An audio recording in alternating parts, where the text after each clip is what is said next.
tal? Muy buenos días, ¿cómo les va? ¿Qué dicen? Buenas noches, Héctor Javier. Disculpa que te hicimos esperar Sí, hombre. ya hasta la noche. Pero gracias. Bueno, Jesús no se ha reportado. Me imagino que todavía está con asuntos de su familia. Así que, bueno, pues le mandamos un fraterno abrazo a nuestra querida Jechucha Cervantes. Esperemos que todo vaya bien. Y bueno, Héctor Javier, pues está el tema también ahí de esto que proponías, también sobre estas pugnas internas, las guerras intestinas dentro del partido Morena y con sus aliados también, pues vaya que está dando también mucho de qué hablar. Pues sí, ahora sí que, como dirían con estos amigos, ¿para qué necesito enemigos, no? Ya los tengo ahí. Qué fuerte está ahora el tema y qué preocupante a mí me parece en términos de gobernabilidad, porque justamente ahora, pues que está una serie de pugnas, tanto dentro del país como fuera del país, yo creo que no habíamos visto un escenario, bueno, a nosotros no nos tocó, por supuesto, ¿no? Pero me parece ser que desde la época, no sé, desde la Revolución Mexicana, no habíamos tenido una época en tantas presiones que está recibiendo México desde el exterior hacia acá, ¿no? Bueno, ni en la Segunda Guerra Mundial, donde de alguna forma, pues, hubo arreglos ahí, yo creo que Lázaro Cárdenas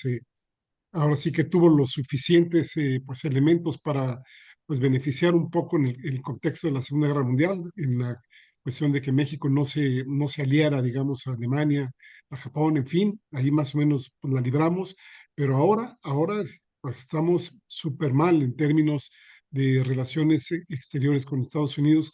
que por un lado nos dan ahora sí que pues, la zanahoria, ¿no? Nos enseñan ahí el dulce, nos enseñan el flan, nos enseñan la gelatina, el pastel, pero por otro lado, por debajo de la mesa y a veces por arriba, ahora sí que prácticamente por tierra, mar y aire, pues sí estamos viendo una serie de presiones muy, muy fuertes hacia México. El tema de Cuba lo está todavía exacerbando aún más y por supuesto, lo que ustedes ya han comentado, pues de manera extensa y me parece muy clara, la cuestión que tiene que ver con los energéticos de México, que para Estados Unidos es un punto clave, pero más que clave, y también la cuestión que tiene que ver con la migración, en donde hasta ahora, contra todo pronóstico que hubiéramos hecho el año pasado o hace año y medio, pues sí, efectivamente Estados Unidos ha logrado disminuir muchísimo, muchísimo el flujo migratorio hacia su país, tanto que yo creo que no va a pasar mucho tiempo que se van a arrepentir de eso y le van a empezar a dar marcha atrás, porque de alguna forma, pues estamos viendo que no va a haber efecto reemplazo ya en Estados Unidos y bueno, van a tener muchísimos problemas. Y en el ámbito interno, pues qué decir, ¿no? Aún con este nuevo relanzamiento de Claudio X González y compañía, pues las mismas caras de siempre que pues ya son poco atractivas hacia la población mexicana, además, pues de que ya sabemos cómo se mueven. Y en el caso de México, por eso proponía yo este tema, pues una cosa aquí parece ser que se va desmarcando cada vez más hacia el gobierno mexicano y por otro lado es Morena y dentro del gobierno mexicano los distintos bloques que se están formando en torno, por un lado, pues a las elecciones que se vienen en 2027, que eso me parece ser que va a ser muy, muy importante. Recordemos, pues, cómo está el caso, por ejemplo, qué decir de Zacatecas, ¿no? En Zacatecas, ahí está, pues el caso del hermano Saúl Monreal Ávila, que diciendo, pues a mí la gente me prefiere, no importa el estatuto alguno, o no está estatuto alguno sobre la percepción de la población, y la población a mí me quiere ahí, y yo me puedo sacrificar para ser el próximo gobernador. Bueno, hasta su hermano ya, Ricardo Monreal, ya le dijo, estás viendo la tempestad y no te hincas. Entonces, nada más imaginemos ahí cómo están las cosas. Y el mismo Monreal también, pues ahora sí que teniendo sus discrepancias con la gobernadora de Campeche, Laida Sansores, que pues también anda buscando sparrings, anda buscando peleadores por todos lados, anda haciendo rounds de sombras, ya se peleó ahí pues, con el poder legislativo ahí de Campeche, en donde sabemos que pues, no le aprobaron un endeudamiento mayor, creo que de más de 1,000 millones de pesos, también los pleitos que trae con los periodistas, en fin, todo lo que estamos viendo ahí de descomposición en Campeche, que además hay mucha, mucha molestia en la población, o por lo menos en grandes sectores, y que inclusive algunos de ellos, pues para ahora sí que sosiego de Morena, pues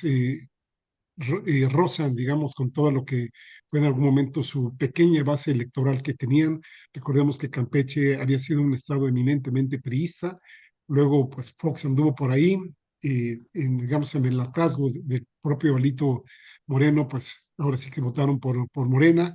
y ahora el desgaste que ha tenido la gobernadora ahí ha sido tremendamente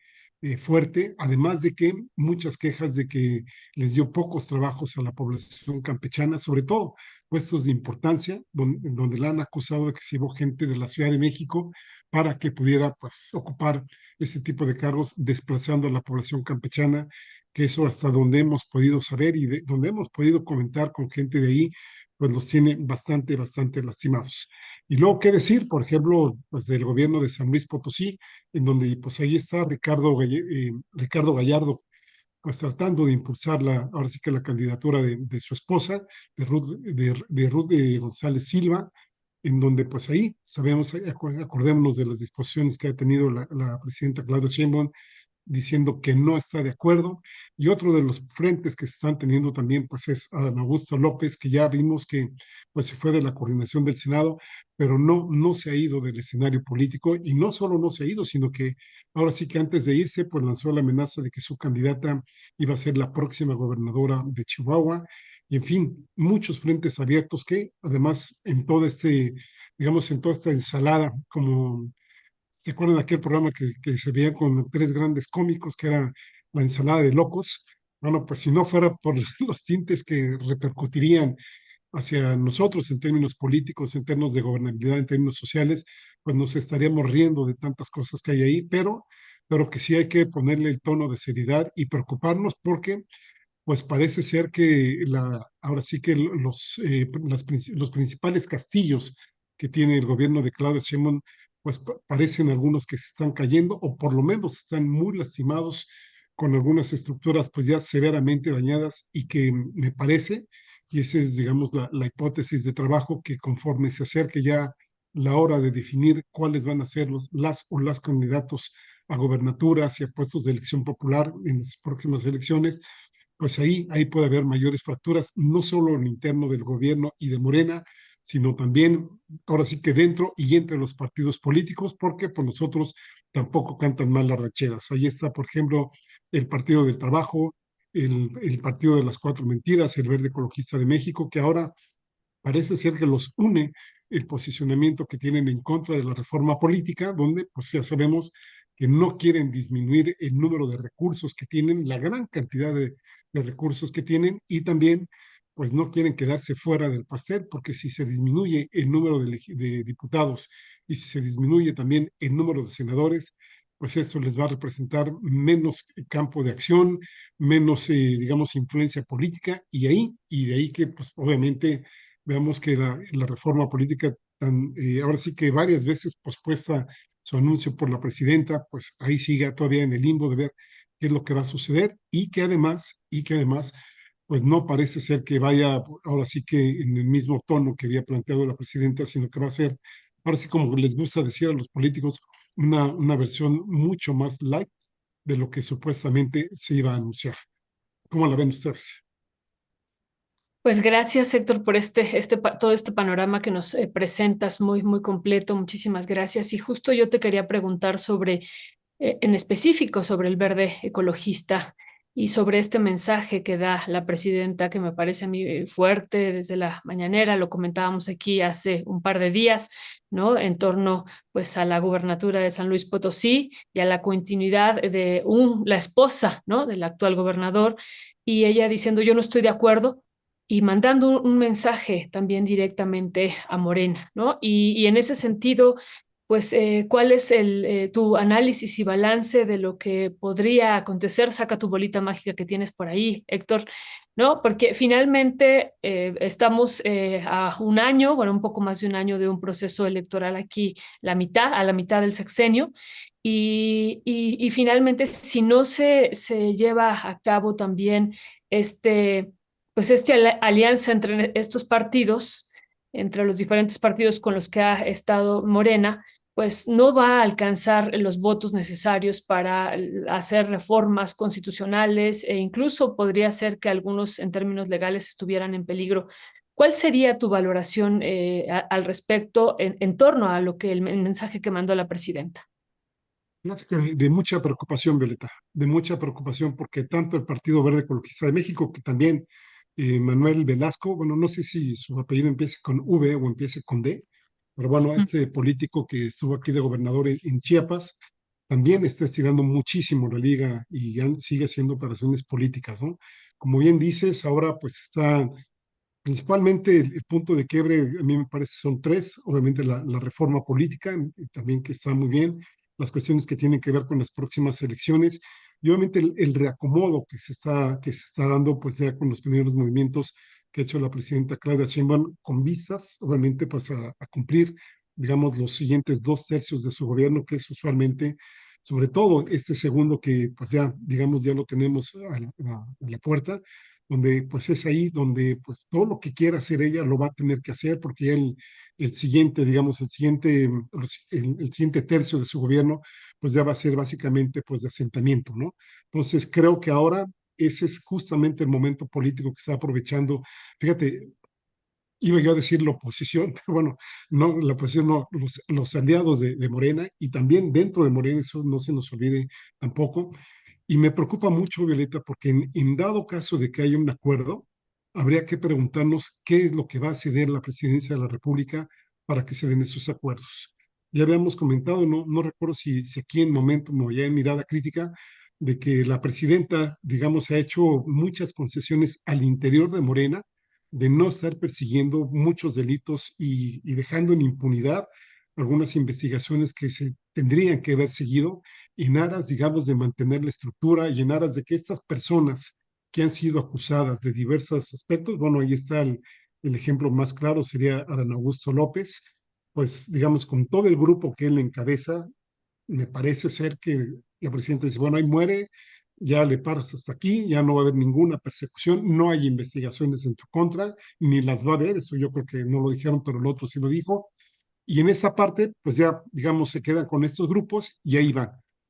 En el caso del Partido Verde y en el caso del Partido del Trabajo, si cede la presidenta para lo que tú estás diciendo, para que obviamente sigan las reformas por venir, que se aprueben, pero también otras no se echen para atrás, es decir, que se vayan dando retrocesos, pues ahí es la gran pregunta, ¿a cambio de qué? Y ese a cambio de qué puede ser, pues ahora sí, paliativos en el corto plazo. La presidenta me parece saldría perdiendo, ganando, o ganando, perdiendo, dependiendo cómo lo querramos ver, ¿no? Saldría ganando, perdiendo, porque pues obviamente podría lanzar adelante sus reformas, pero me parecería que a mediano plazo, o inclusive a corto plazo, parece ser que ya estarían, ahora sí que pues, armándose las primeras maderas para pues no sé, pues para el ataúd que pudiera representar el proyecto gubernamental que está encabezando la 4T y en este caso, pues Morena, ¿no? Porque además, pues en esa parte, imagínense ustedes, si ya estamos viendo que el Partido Verde y el Partido del Trabajo van sí o sí por sus intereses, con, sin o a pesar de Morena, pues, ¿qué pudiéramos esperar una vez que ya tengan gubernaturas, una vez que sigan teniendo el poder que tienen ahorita? Porque bueno, si ya probaron la miel, pues van a seguir intentando robarse de esta miel, ¿no? Entonces me parece que ahí va a ser muy peligroso para México, porque pues obviamente sabemos que tienen otro proyecto político, es un proyecto básicamente de ganancia de pocos y la pérdida de muchos, en donde si hay algo que no conocen es aquella máxima que dicen los que arreglan conflictos entre personas, ¿no? La relación gana-gana, sino que es gano yo, sigo ganando yo y lo que te pase a ti, pues no, parece ser que no me interesa, ¿no? Entonces, pues yo que quisiera, Violeta, que no ganara, digamos, las extorsiones que están haciendo estos partidos políticos, pero me parece ser que en estas elecciones, ya lo decía alguna vez López Obrador, insisto, a corto plazo es elegir entre las menos malas de las opciones, pero que esas elecciones menos malas pueden acabar siendo a la larga más malas que menos, ¿no? Entonces, pues ojalá no ceda, ojalá siga con ese proyecto que se había planteado, porque al final de cuentas, pues sigue teniendo muchísimo apoyo popular. Las encuestas hablan de por lo menos un 70% de aprobación de su gestión, con todo y los déficits que tiene su gobierno. Y me parece ser que de ahí se tendría que plantar la presidenta y no ceder, y aunque pues se retrasen reformas y no se puedan plantear en estos momentos, pues ahí sería ahora sí que dar un paso hacia atrás, pero pues para dar después 2 pasos adelante con más fuerza. Gracias, gracias, mi querido Héctor Javier. Héctor, está esta otra parte también me parece en el caso de San Luis Potosí, un desafío y que aquí se verá la congruencia o incongruencia del partido Morena, porque pues en Morena ya se prohibió el nepotismo. Y Manuel Velasco Cuello, pues en esta imagen que pasábamos hace un rato, que le está levantando y está destapando ya a la esposa del gobernador de San Luis Potosí como candidata para la gobernatura. Manuel Velasco fue el que se opuso a que pues se hiciera la reforma contra el nepotismo para el 2026-2027 y él fue el que promovió para que se hiciera para el 2030, para que precisamente esta mujer que aparece ahí, que es senadora y es esposa del gobernador, sea la candidata. Y entonces aquí, ¿qué va a hacer Morena? ¿A poco va a ir en alianza a pesar del nepotismo, o el nepotismo solo es dentro de su partido, pero si lo hacen los partidos de la alianza, pues es otra cosa? Creo que ahí sí pueden hacer, imagínense la incongruencia de que esta mujer pues sea la candidata de Morena, pues entonces, ¿de qué estamos hablando? Eso pasa en Zacatecas, pues imagínense también que entonces, pues el hermano de Ricardo Monreal, Saúl creo que se llama, pues que quiere ser el Sí. candidato a gobernador, no puede ser por Morena, pero sí puede ser por otro partido. Ya veremos qué pasa ahí, porque pues será interesante que entonces Morena lance un candidato o candidata de Morena en San Luis Potosí y que el Verde Ecologista lance su candidata. Esa es una situación que tendrá que verse también. Y la otra, pues hoy también precisamente, pues está todo el tema de Adán Augusto, pues que sigue con queriendo influir en quiénes serán las o los candidatos para distintas gobernaturas, y es en el caso también hoy lo tocaron en la mañanera promoviendo a Andrea Chávez y pues ahora sí que como dice el clásico, no me ayudes, compadre. ¿Qué decía al respecto, Héctor? Mira, Ernesto, ojalá y no me tachen de antimorenista y propanista ni propanista para nada, ¿eh? No, para nada, para nada. Pero me parece que Morena no ha sido muy congruente, así que pudiéramos decir, bueno, no ha sido congruente en muchas cosas que estamos planteando esta dicotomía, ¿no? ¿Qué va a pasar si sucede algo, ¿no? Aquí el asunto es que en este caso que estamos viendo de San Luis Potosí, bueno, y en otros, ha habido una falta de operación política, me parece que a mí muy grave. Aquí déjame ponerlo en los ejemplos de cuestiones de salud, ¿no? En vez de prevenir este tipo de situaciones, pues las dejaron avanzar, hubo la infección y no solo hubo la infección, sino que además ya empezó a dar manifestaciones clínicas y ya tenemos ahí un cuadro que hay que atenderlo a nivel de hospital, no sé si de segundo nivel o ya de tercer nivel, es decir, de especialidad, que me parece que vamos para allá, pero así rapidísimo. Y aquí pues habría que hacer una crítica muy respetuosa a la dirigente pues de Morena, a Luisa María Alcalde, donde parece ser que no ha tenido la suficiente capacidad para prever y sobre todo para manejar este tipo de cosas, y que aquí, además de esto, pues además de criticarle a ella como el funcionamiento que ha tenido dentro de Morena, pues también digamos, el ambiente donde ella se está moviendo, donde parece ser que el hijo del presidente López Obrador no le ha sumado mucho a la cuestión que tiene que ver con la operación que ella debería de estar realizando. Parece ser que hay muchos enfrentamientos entre ellos, hay muchos golpes. Bueno, pues prueba de ello es que nos enteramos, por ejemplo, aquel famoso viaje del hijo del presidente a Tokio, cuánto se había gastado por día, y luego también lo metieron ahí, o bueno, más bien dicho, lo mostraron saliendo de una tienda donde pues comprar cada cosa, creo que la más barata debe ser por lo menos $1,000, no sé, rollos de estos en donde uno dice, bueno, dónde está, digamos, por un lado, que nos están vendiendo la austeridad y este tipo de cosas, y por otro lado, pues están haciendo una serie de demostraciones que no tienen que ver con eso, ¿no? ¿Por qué no se castigó, por ejemplo, al mismo secretario de Educación Pública, al mismo Mario Delgado? ¿Qué pasó, por ejemplo, con Oroña, con sus viajes a Madrid? En fin, muchas cosas que están haciendo exactamente lo contrario de lo que dice la presidenta y que en el caso de Morena, pues no pasa de ser un mero anecdotario, decir, ah, sí, ya no lo hagan, sí, por favor, les estamos llamando a la hostilidad, todo eso, pero pues no ha habido ningún cambio, prácticamente siguen haciendo lo mismo con sus relojes, con sus atuendos, en fin, por eso yo hablo que hay poca congruencia en Morena. Y qué decir, en la época de Mario Delgado, pues la gran cantidad de personas que nos metieron a gobernaturas, a diputaciones, que ya se sabía que tenían antecedentes o por lo menos estaban en investigaciones y los dejaron ahí, aparentemente por recursos, aparentemente porque controlaban ciertos, ahora sí que, pues, corporaciones, grupos que pues podían mantener cierto grado de control en ciertos territorios y que los dejaron pasar. Es decir, Morena se ha ido contaminando a pasos agigantados y es ahí lo que tendría que impedirse. Esta situación, digamos, pues de descomposición que se ha tenido en muchos campos de Morena son los que los están orillando a este tipo de situaciones. ¿Por qué tendríamos que llegar a esto pues, en Chihuahua con el mismo Adán Augusto López? ¿Por qué tendríamos que haber llegado a esto en San Luis Potosí? ¿Por qué tendríamos que haber llegado a esto allá en, pues no sé, por ejemplo, en el mismo Campeche, donde también pues, se cuestionó mucho que Laida Sansores haya quedado como candidata a gobernatura? En fin, podemos ir desglosando muchísimos puestos en esto,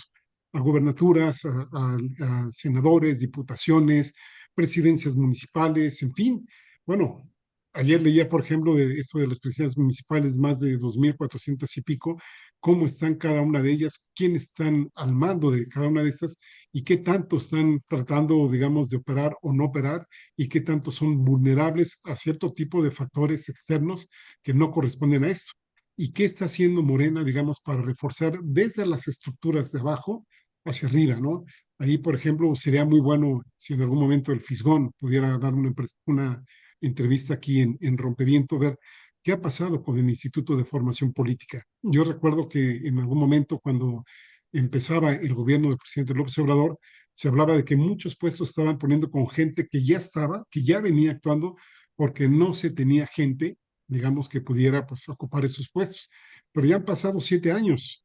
digamos, si pusiéramos en términos de medicina, digamos, ya tendría que haber salido la primera generación de médicas y de médicos, porque eso dura la carrera. Bueno, aquí llevamos 7 años. ¿Dónde están los cuadros que se han ido formando dentro de Morena con ese instituto que puedan ir reemplazando, que puedan ir limpiando todas las estructuras en el interior del partido? No se ven, no se ven por ningún lado y parece ser que siguen prevaleciendo muchos intereses y que esto desafortunadamente pues es munición pura y dura hacia la oposición, que para fortuna de Morena y para fortuna de la presidenta no han logrado ganar nada y que de ahí estamos viendo, pues ahora sí que no sé si ya en algún momento Alito Moreno va a cambiar su residencia a Estados Unidos, porque parece que ya está más en Estados Unidos que aquí, tratando de hacer política en contra de México, lo cual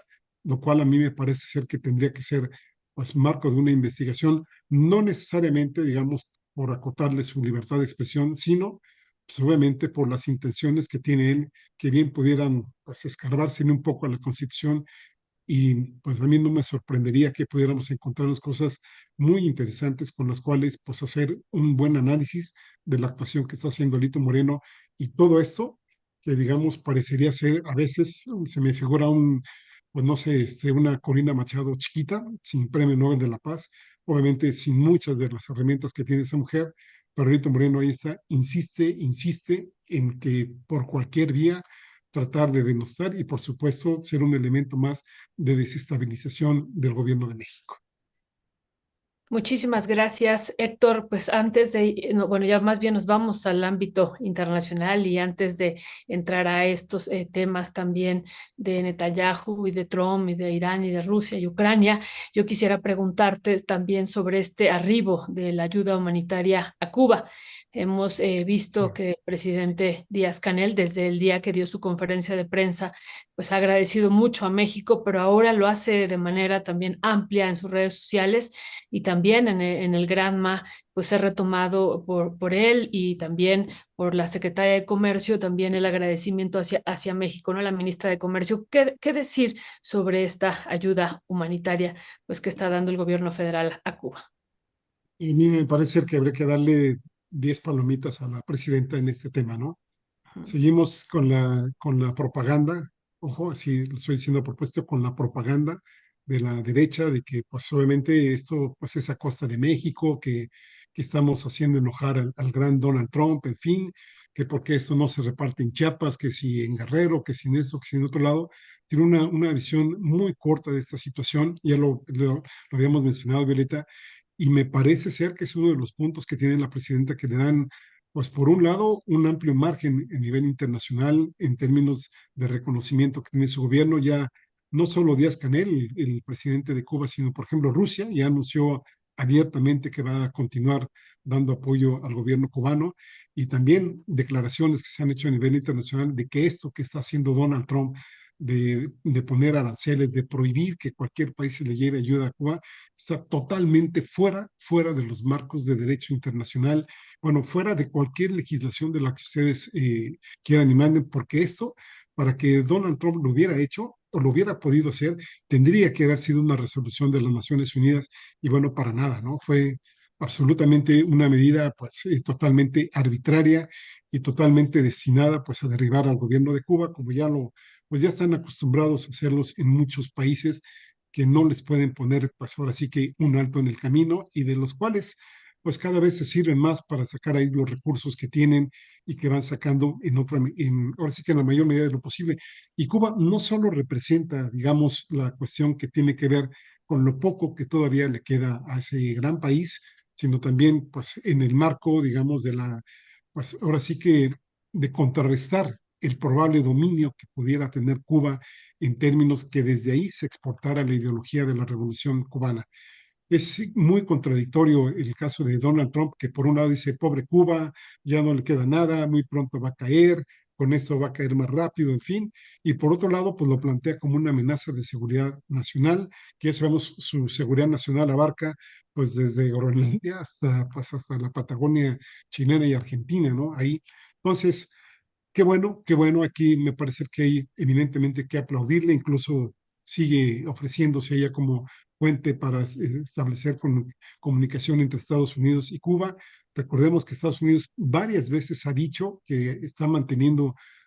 ahora sí que conversaciones con Cuba, y también varias veces el gobierno cubano ha refutado, ya ha desmentido que no se está teniendo ninguna relación con Estados Unidos, y que esa no se va a tener mientras se haga básicamente en un sentido, pues ahora sí que de horizontalidad y de respeto a la soberanía cubana. Y me parece ser que, por ejemplo, dentro del pueblo cubano, pues ahora sí que la nueva estructuración que están tratando de hacer ahí a través, por ejemplo, de ejes fotovoltaicos, de energías solares, en fin, todo ese tipo de cosas, se están preparando pues para sufrir, esperemos que no por mucho tiempo, una nueva crisis para Cuba, que además de sus principales fuentes de divisas, que son las remesas, que son el turismo, en fin, todo ese tipo de cosas que alimentan a la isla, también no debemos olvidar que han caído de una manera muy drástica, y que esto pues nos está dejando, pues ya imagínense los apagones que antes se daban pues cada 3, 4 horas, ahora son mucho más prolongados, inclusive en algunas zonas de Cuba por días completos, y el anuncio que me pareció muy preocupante también de que pues ya no va a haber ahí este combustible para los aviones, donde ahí México sigue también mostrándose solidario. Por ejemplo, Aeroméxico, Viva Aerobús y Volaris me parece que van a seguir volando a Cuba, a lo mejor de una manera más esporádica, pero lo siguen haciendo, lo cual es un mensaje político también, me parece, mientras otros países pues ya dijeron que ya no van a viajar a la isla, y que pues esperemos Cuba no se quede solo, esperemos que a la respuesta de México, de Rusia, de China, se sume muy pronto, por lo menos Colombia y Brasil, que parece ser que son los pocos que quedan aquí en el continente que pueden apoyar a Cuba, porque incluso Guatemala ya anunció la salida de los médicos cubanos que estaban operando allá en ese país. Gracias, Héctor Javier. Pues sí, y hay ángulos y distintas miradas. Uno entiende el posicionamiento del gobierno de Claudia Sheinbaum y como tú, pues también 10 palomitas a la presidenta en esta decisión férrea de seguir enviando la ayuda humanitaria y que además pues ya abrió de manera franca pues que no está enviando petróleo por las implicaciones que tendría para México. Y bueno, eso es algo que también se puede debatir, pero por lo menos ya es más claro el posicionamiento y eso se agradece porque se rompió la ambigüedad en ese sentido. Y hablando de esas presiones y abordando estos temas que señalaba también Violeta y que acordamos, pues está este dúo infernal de genocidas, Donald Trump y Benjamín Netanyahu. Y Netanyahu ahora ahí en los Estados Unidos, en esta visita que tiene, celebrado otra vez en el Congreso de los Estados Unidos, aplaudido, y pues además que el genocidio contra el pueblo palestino no cesa, sino que incluso se incrementa. Y además de eso, estas declaraciones que hubo de Pam Bondi en el Congreso, pasamos varios videos, tenemos varios también ahí, tremenda exhibición de la fiscal que prácticamente por los congresistas, incluyendo republicanos, senadores republicanos, pues ya haciendo una crítica abiertísima y diciendo, bueno, esto ya rebasa cualquier límite de lo imaginable en la política dentro de los Estados Unidos. Para otros, pues era crónica de una corrupción anunciada, pero sí, pues antes decía, pues México es el corrupto, pues no, acá en los Estados Unidos nos queda claro que los niveles de encubrimiento, de corrupción e impunidad siguen siendo tremendos. ¿Qué decía al respecto, Héctor? Mira, en eso yo, la verdad es que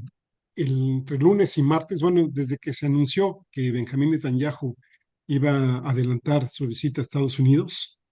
hijo, la verdad es que a mí sí me preocupó mucho, porque ya a final de cuentas, pues ahora sí que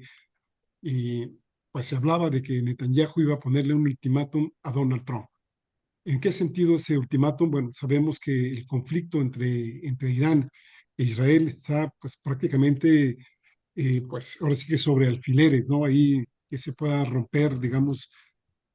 una situación en donde pues ya no necesariamente sería una guerra convencional, sino que Israel ha estado amenace una y otra vez ya con usar armamento nuclear.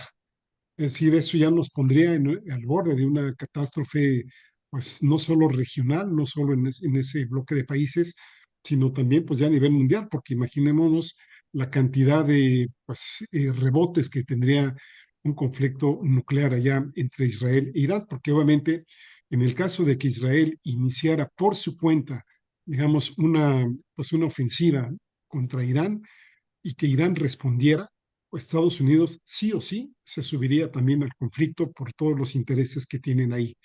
Parte muy importante que se manejan en este binomio, por un lado, el financiamiento que tiene el lobby israelí en Estados Unidos, de manera, y qué bueno que hablas esto de los aplausos, porque el financiamiento israelí se hace notar sobre todo en el Congreso de Estados Unidos. Y este año vamos a tener elecciones en Estados Unidos en su Congreso, y entonces, pues estos legisladores no ven, pues ahora sí que no dan paso sin guarache, pues por supuesto que le van a aplaudir porque ahora está en juego que les financien sus campañas, que tengan recursos ahí, y eso pues les abre la posibilidad pues de pues todo lo que pueden o seguir manejando o dejar de manejar. Y eso también pasa, y ahí estaba la gravedad de la amenaza, de que si en el caso de que Donald Trump ya no tuviera el control de las dos cámaras, pudiera progresar, digamos, un proceso de impeachment en el cual parece ser que ya pues, el Partido Demócrata está ya ahora sí que lavándose las manos como si fuera una operación, ya estaría poniéndose las batas, los cubrebocas, la escafandra para hacer la operación y que ya inclusive está contando con el apoyo de algunos republicanos que no están para nada conformes con el gobierno de Donald Trump, que además tiene unos niveles de aprobación muy, muy bajos. Es ahí donde estaba radicando el gran peligro de la reunión que tenía Netanyahu con Donald Trump para que pues este lo secundara a decir, bueno, pues ahora le va, vamos a empezar aquí, todo esto. ¿Con qué nos enfrentamos? Que Donald Trump, pues en digamos, podemos considerarlo de loco, de enfermo, de lo que ustedes quieran, pero pues muy, muy tonto que digamos no es. El abrir un campo en Irán estaríamos hablando, como ya lo mencionaba yo hace un momento, de otra dimensión por todo lo que puede ocurrir ahí. Primero que nada, bueno, sabemos que en estas negociaciones o en este conflicto que hubo en Irán, se hablaba de que Donald Trump estaba apoyando a la gente, porque inclusive llegaron a decir que allí en Irán el régimen había asesinado más de 80,000 personas, ahora sí que equiparándolo a lo que Israel está haciendo en Palestina, ¿no? Cosa cual, para nada, ¿no? Y ojo, 80,000 los que están reconocidos. Recordemos que hay diversos análisis que se han publicado inclusive en revistas de las más prestigiosas en términos de salud, por ejemplo, de Lancet, que ubican en más de 600,000 muertos o asesinados, habría que decirlo, y otras revistas, el límite inferior, digamos, hablan de 400,000. Es una barbarie, pero totalmente espantosa. Bueno, recordamos que hubo una guerra de 12 días, por ahí del mes de junio, julio, ya no recuerdo muy bien. El propio Israel fue el que detuvo, bueno, le pidió a Estados Unidos que detuviera, pues ahora sí que esta escaramuza. Hubo, parece ser, un convenio entre Irán y Estados Unidos, donde Estados Unidos atacó Irán, atacó instalaciones totalmente vacías, es decir, no había nada por ahí, nunca hubo niveles de radioactividad que demostraran que había habido efectivamente ahí pues algún daño colateral, de que estuvieran ahí las nubes de radiación, nada, atacaron así que pues zonas ahí desérticas. Recordamos que Donald Trump lo vendió como que habían destruido todo su arsenal y que Irán había sabido cómo, pues, lo que es enfrentarse a Estados Unidos, en fin, ¿no? Bueno, vuelvo a la narrativa para contestar tu pregunta, Ernesto. Entonces, primero nos venden ahí que, pues, apoyaron a la revuelta, que además no fue una revuelta en contra del gobierno, sino que fue una revuelta financiada desde el Mossad, desde Estados Unidos y también desde Gran Bretaña, donde los servicios de inteligencia de los tres países estuvieron ahí, y de los muertos que hubo, que al parecer, según los cálculos que pudieran aproximarse más a lo que realmente sucedió ahí, obviamente nunca lo vamos a ver. Curiosamente, muchos eran de los cuerpos del gobierno iraní. Entonces, así como que decir, manifestaciones pacíficas en donde cientos, subrayo, cientos de muertos fueron de las fuerzas de, pues, de seguridad del gobierno iraní, como que así, como que muy pacíficas no eran, y como que muy de la población iraní tampoco lo eran. Recordemos que ahí incluso las redes sociales tuvieron que intervenirse con la ayuda de Rusia para que la coordinación entre estas agencias de inteligencia de estos tres países que nombré se rompieran. Y ahí pues más o menos ya acabamos de ver recientemente que hubo manifestaciones mega multitudinarias, si cabe el término, en apoyo al régimen iraní.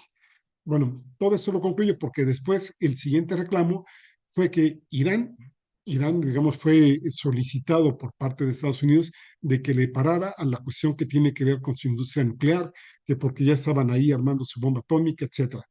Un país que no tiene una bomba atómica y que si la tuviera, pues ahorita estaríamos viendo a ver si efectivamente estarían presionándolo de esta manera. ¿Por qué Israel sí tiene bombas atómicas e Irán no tiene? Y otros países de la región que tampoco tienen y que son sujetos justamente por este solo hecho de hacerlo. Bueno, el caso es que el gobierno de Irán le dice a Estados Unidos, ahora sí, ya que simulacros de que tú me agarras, de que tú me atacas y yo te ataco, esos ya no van a haber. Entonces, después de eso, viene que Israel exige ya no la cuestión nuclear, sino la cuestión que tiene que ver con los misiles de Irán. Una cuestión que para Israel, dicen ellos, o dice Netanyahu, porque si ya no estuviera en el gobierno de Netanyahu, pues ahora ya estaría muy probablemente entre las rejas, pues entonces acusan que esta situación de los misiles iraníes es una situación de seguridad nacional para ellos, y que luego entonces tendría que Irán pues renunciar a todo lo que tenga que ver con esta situación de sus misiles que son, pues ahora sí que muchos de ellos indetectables, son ultrasónicos, o no, perdón, ahorita no recuerdo el término, pero que no pudieron ser parados por el Gran Domo israelí, que son pues de una velocidad muy fuerte, y que por el solo hecho de la velocidad con que llegan y el potencial destructor que tienen, pues podrían perfectamente acabar con Israel. Entonces ahorita lo están metiendo sobre esta parte de la negociación, y eso Irán lo está poniendo en la mesa, que eso es innegociable. De hecho, unas reuniones que iban a tener hace 15 días, si mal no recuerdo, digamos, se clausuraron, pues, se abortaron, digamos, porque Estados Unidos trató de meter este tema en estas conversaciones. Irán inmediatamente dijo, ese tema no entra, y ahí se ven, porque incluso al alto comisionado de Estados Unidos que llegó a esa reunión, lo corrieron, es decir, dijeron, este señor no puede estar aquí, por favor que se salga, se tuvo que salir, hubieron negociaciones, y cuando metieron este tema de los misiles, pues ahí se acabó todo. Entonces están metidos en una situación ya de muy poca flexibilidad en las dos partes, y ahí es donde radicaba el gran peligro de que Netanyahu en algún momento convenciera a Trump y obviamente a los congresistas de Estados Unidos de que Estados Unidos inicie una nueva escalada bélica, que insisto, esta ya sería de grandes dimensiones, porque pues Irán ya no va, por lo menos en esa parte, no va a ceder, porque no va a ceder, pues porque a final de cuentas ya no tendría con qué defenderse. Es como si aquí, pues no sé, el cártel de Sinaloa y el cártel Jalisco Nueva Generación, con todas sus proporciones, le dijeron al gobierno mexicano, va, ya muere todo, pero necesitamos que ya no haya ejército, ya no haya marina, entonces estemos tranquilos y entonces encontramos una santa paz. ¿Lo haría el gobierno de México? Por supuesto que no. Irán renunciaría a la única defensa que tiene, que son básicamente pues, sus misiles, pues tampoco. Entonces, pues ahí los puntos de negociación están acordados, y ahí me parece ser que pues Israel y Estados Unidos tendrían que efectivamente hacer una negociación que deje las cosas tal como están ahora, pero que detenga, y ahora sí que ni uno ni otro país avance. Irán ya pues ha dicho que pues ellos no quieren seguir desarrollando el enriquecimiento del uranio que les permitiría hacer su bomba atómica. Incluso fíjense que digamos, sesión a hecho Irán, estaría dispuesto a que le hicieran una inspección, cosa que yo no hubiera hecho, porque esta agencia que es básicamente de ver cómo están los controles de energía nuclear y todo esto en los países, que Israel nunca lo ha permitido. Parece ser que el que está al frente de ello pues es un agente del Mossad, y que es el que ha llevado pues toda la información a Israel y a Estados Unidos, de donde Irán tiene pues muchas de sus fuerzas en términos nucleares. Y el otro punto que está en Irán pues es el apoyo que tiene a dos movimientos, que es Hamas, uno de ellos, y el otro el que está en el Yemen, y donde pues son básicamente también aliados que tiene Irán, y que de alguna forma pues los tiene ahora sí que como vías secundarias también, como defensas y como presiones en contra de las acciones que pueda tener por el gobierno sionista de Israel. Y ya con esto termino, que hace rato mencionabas en esto que pues no ha acabado la guerra. No la ha acabado. Aquí fíjense que hubo una gran trampa. Declararon el fin de las hostilidades, y desde que declararon el fin de las hostilidades, la cobertura que se ha dado a lo que sigue sucediendo en Gaza ha disminuido por lo menos en un 70 y en un 80%.